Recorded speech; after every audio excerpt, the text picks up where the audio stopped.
Hello everyone. और GTL infra share पर बहुत बड़ी खबर निकल के आई है। यहाँ पे अडानी साहब जीटीएल इंफ्रा के शेयर्स को खरीद सकते हैं।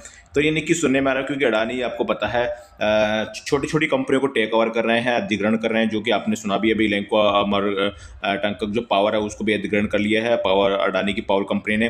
तो वैसे ये स्पेक्ट्रम इन्होंने पिछले साल भी खरीदे थे 5G के स्पेक्ट्रम, इस बार भी ये नीलामी में हिस्सा ले सकते हैं। तो ये जब स्पेक्ट्रम खरीदेंगे तो आपको जीटीएल के जो स्पेक्ट्रम है या जीटीएल कंपनी को अधिग्रहण भी कर सकते हैं, ऐसा सुनने खबर के माध्यम से सुनने में आ रहा है। तो जीटीएल के शेयर्स में लग गया है अपर सर्किट। इस खबर के बाद जीटीएल के शेयर, ये जो उड़ती हुई खबरें हैं, इस खबर से जीटीएल के शेयर्स में अपर सर्किट लग चुका है।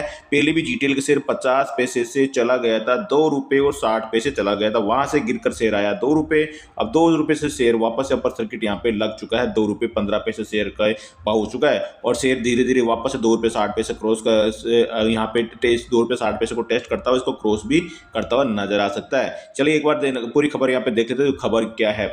तो Adani group of telecom sector में जियो, एयरटेल और वीआई में होगा स्पेक्ट्रम यहाँ पे नीलामी का संघर्ष। तो पूरी खबर क्या है कि आपको बता दें कि जीटीएल इंफ्रा क्यों फोकस में है शेयर। इसके पीछे का रीजन ये है कि भारत की अगली स्पेक्ट्रम नीलामी 20 मई से शुरू होने वाली है और दूरसंचार विभाग डॉट ने 8 मार्च को संबंध में नोटिस आमंत्रण दस्तावेज एनआईए जारी किया। दूरसंचार विभाग डीओटी ने इस बार की नीलामी में दूरसंचार परिचालकों से अधिक बहुत अच्छी प्रतिक्रिया की उम्मीद यहाँ पे नहीं है। तो आपको बता दें इसमें जियो का जो तरफ से यहाँ पे कोई भी यहाँ पे बकाया नहीं है कहीं ना कहीं स्पेक्ट्रम के लिए। तो अगर क्योंकि पिछले साल ही कंपनी ने काफ़ी स्पेक्ट्रम यहाँ पे खरीद लिया था, कंपनियों का ध्यान स्पेक्ट्रम के टॉप अप पर होगा जो उनके संचालन में है और समाप्त हो रहा है। दूरसंचार विभाग डॉट को नीलामी के लिए लगभग 10,000 करोड़ रुपए की मिलने की उम्मीद है। यह इस जो नीलामी है तो जो किस पे आधार पर होगी 96.31,000 करोड़ रुपए के आधार मूल्य पर यहाँ पे होगी, जो कि 800, 900 और 1800 और 2100 और 2300 और 2500 और 3300 मेगाहर्ट्ज और 26 गीगाहर्ट्ज बैंड में सभी उपलब्ध स्पेक्ट्रम की नीलामी, जो कि कितना होगी 96,300 और 17 करोड़ रुपए के आधार मूल्य पर की जाएगी। दिवालिया होने वाली कुछ कंपनियों के पास मौजूद स्पेक्ट्रम के अलावा नीलामी में 2024 के समय सीमा समाप्त होने के बाद समाप्त होने वाले स्पेक्ट्रम को भी रखा जाएगा। तो ये जो कंपनियां दिवालिया हो रही है तो उनके भी यहाँ पे स्पेक्ट्रम रखे जाएंगे। वोडाफोन आइडिया को अपने लाइसेंस का नवीनीकरण करना होगा, वोडाफोन आइडिया और एयरटेल को। तो जीटीएल इंफ्रा का शेयर क्यों फोकस में है उसके बारे में यहाँ पे नीचे आपको बताएंगे। भारतीय एयरटेल और वोडाफोन आइडिया में यहाँ पे 1800 मेगाहर्ट्ज और 900 मेगाहर्ट्ज 4G बैंड में अपने पुराने लाइसेंस का नवीकरण कर पाएंगे।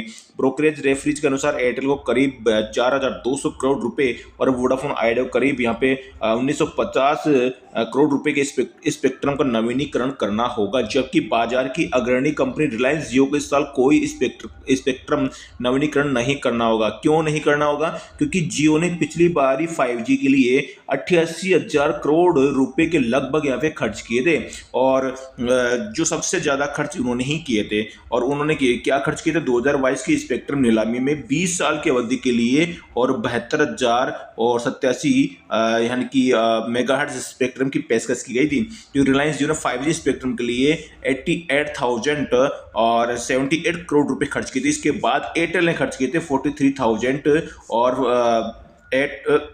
4 करोड़ रुपए, यानी कि 43,000 और 84 करोड़ रुपए यहाँ पे एयरटेल ने खर्च किए थे। वोडाफोन आइडिया ने इसकी तुलना में बहुत कम खर्च किए थे जियो की तुलना में, जो कि 18,799 करोड़ रुपए ही यहाँ पे स्थान रहा।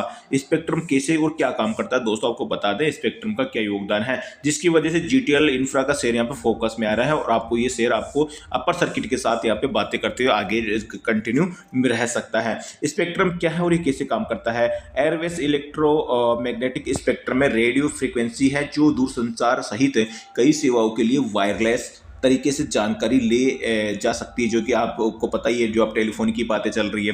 ठीक है, सरकार इन वायु तरंगों का प्रबंधन और आवंटन करती है। स्पेक्ट्रम को कम आवृत्ति से उच्च आवृत्ति की सीमा में बैंड में विभाजित किया जा सकता है, जिस प्रकार आपको मोबाइल जो टावर की तरंगे आती है उसकी यहाँ पे बात चल रही है। हाई फ्रीक्वेंसी वेव से अधिक डेटा ले जाती है और कम आवृत्ति वाली तरंगों की तुलना में तेजी होती है, लेकिन उन्हें आसानी से अवरुद्ध या अवरुद्ध किया जा सकता है। कम आवृत्ति तरंगे व्यापक कवरेज प्रदान करती है। ये सारी स्पेक्ट्रम के बारे में है। अब यहाँ पे विशेषज्ञ क्या सोचते हैं जीटीएल इंफ्रा के बारे में। सबसे अहम मुद्दे की बात यहाँ पर अपन बात ही जीटीएल इंफ्रा शेयर की बात कर रहे हैं, तो अपन आपको स्पेक्ट्रम के बारे में आप अच्छे से सब जानते हैं, स्पेक्ट्रम किस प्रकार काम करते हैं, मोबाइल टावर किस प्रकार काम करता है, आप सभी को पता है। लेकिन यहाँ पे बात चल रही है इस पे, यहाँ पे जीटीएल इंफ्रा शेयर्स के बारे में वीडियो बना रहे हैं, तो इसके बारे में महत्वपूर्ण पॉइंट यहाँ पे आ चुका है। ईटी की रिपोर्ट के अनुसार, सुना आपने, ईटी की रिपोर्ट के अनुसार दोस्तों, टेलीकॉम इंडस्ट्री से जुड़े विशेषज्ञों की राय है कि देश की प्रमुख टेलीकॉम कंपनियों की ओर से इस नीलामी प्रक्रिया में ज्यादा दिलचस्पी नहीं होगी। उनका मानना है कि भारतीय एयरटेल और वोडाफोन आइडिया से कुछ चुनिंदा खरीदारी की जा सकती है। इसके अलावा अडानी समूह की ओर से, सुना आपने, अडानी समूह की ओर से निचले स्पेक्ट्रम बैंड में कुछ खरीदारी की संभावना दिखाई दे रही है, जो कि मैंने एक वीडियो में पहले ही पब्लिश किया है। और हालांकि अडानी ग्रुप डेटा सेंटर के लिए स्पेक्ट्रम खरीद सकता है, वे सीधे दूरसंचार उद्योग में प्रवेश नहीं करेंगे, सीधे ही नहीं करेंगे, वो किसी कंपनी को टेक ओवर कर सकते हैं, जिस प्रकार जीटीएल इंफ्रा का यहाँ पे नाम आ रहा है। लेकिन कर्ज में डूबी, सुना ना उन्होंने क्या क्या बोला आपने यहाँ पे, देखो सुना आपने, सीधे दूरसंचार विभाग में एंटर नहीं करेंगे, जिस प्रकार उन्होंने मीडिया में डायरेक्ट एंटर नहीं किया, डायरेक्ट नई कंपनी नहीं बनाई, एनडीटीवी को यहाँ पे अधिग्रहण कर लिया और वो अडानी साहब की हो गई कंपनी, खरीद लिया उस कंपनी को, ठीक है। इसी प्रकार वो डायरेक्ट जो किसी कोई कंपनी है डूब रही है उस कंपनी को अधिग्रहण कर सकते हैं। लेकिन कर्ज में डूबी GTL infra company Adani group की वजह से एक बार फिर से चर्चा में आ गई है, और गुरुवार को स्टॉक्स में यहाँ पे जितना उसका जो अपर सर्किट की लिमिट थी, उसकी लिमिट इतनी ही थी कि 2.78% ही बढ़ सके, यानी लगभग 3% का अपर सर्किट था उसमें, वो बढ़कर और ₹1 और लगभग 85 यानी कि एक रुपये और 8.5 पैसे पर यहाँ पे बंद हुआ।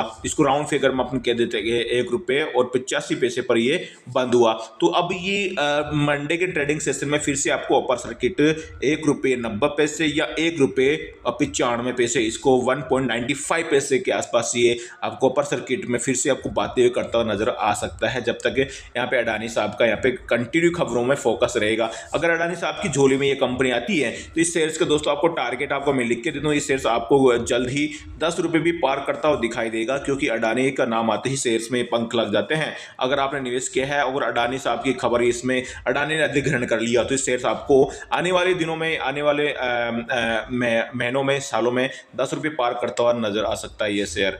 मिलता हूँ दोस्तों नेक्स्ट वीडियो में। जय हिंद।